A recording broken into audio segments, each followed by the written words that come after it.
UTL solar solar लावणार आणि सबसिडीही मिळवून देणार। सरपंच हत्या प्रकरणी तपासाला वेग। सीआयडीचे अप्पर पोलीस महासंचालक आणि बीडचे पोलीस अधीक्षक केजच्या दिशेने रवाना। हत्या झालेल्या ठिकाणाची दोघे जण पाहणी करणार। बीड हत्या प्रकरणातील गुन्हेगारांचा सूत्रधार मंत्रिमंडळात। संजय राऊतांचे गंभीर आरोप तर धनंजय मुंडेंना मंत्रिमंडळात घेणाऱ्या दादांचाही राजीनामा घेण्याची राऊतांची मागणी। वाल्मिक कराडला अटक झाली पाहिजे, संदीप क्षीरसागर यांची मागणी। तर धनंजय मुंडे मंत्रिमंडळात असल्यास तपासात पोलिसांवर दबाव येईल, क्षीरसागरांकडून शंका व्यक्त।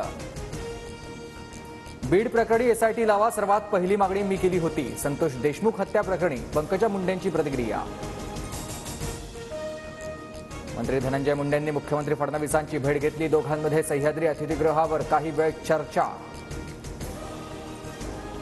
शरद पवारांपाठोपाठ आता उद्धव ठाकरेही बीडचा दौरा करणार। 2 किंवा 3 जानेवारीला बीड आणि परभणी दौरा करण्याची शक्यता। देशमुख कुटुंबाची सांत्वनपर भेट घेणार।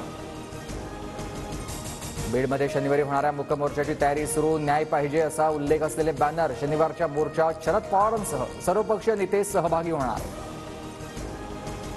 आमदार बालाजी किणीकरांच्या हत्येचा कट रचल्याच्या आरोपात 2 जण पोलिसांच्या ताब्यात, सूत्रांची माहिती। तर शिवसेनेच्याच दोघांना चौकशीसाठी समन्स बजावल्याची माहिती। सतीश वाघ हत्या प्रकरणात मोठी अपडेट। पत्नीनेच हत्येची सुपारी दिल्याची धक्कादायक माहिती समोर। पत्नीला अटक। सतीश वाघ पुण्याचे आमदार योगेश टिळेकरांचे मामा। कल्याणमध्ये अल्पवयीन मुलीवर अत्याचार। आरोपी विशाल गवळीला 2 जानेवारीपर्यंत पोलीस कोठडी।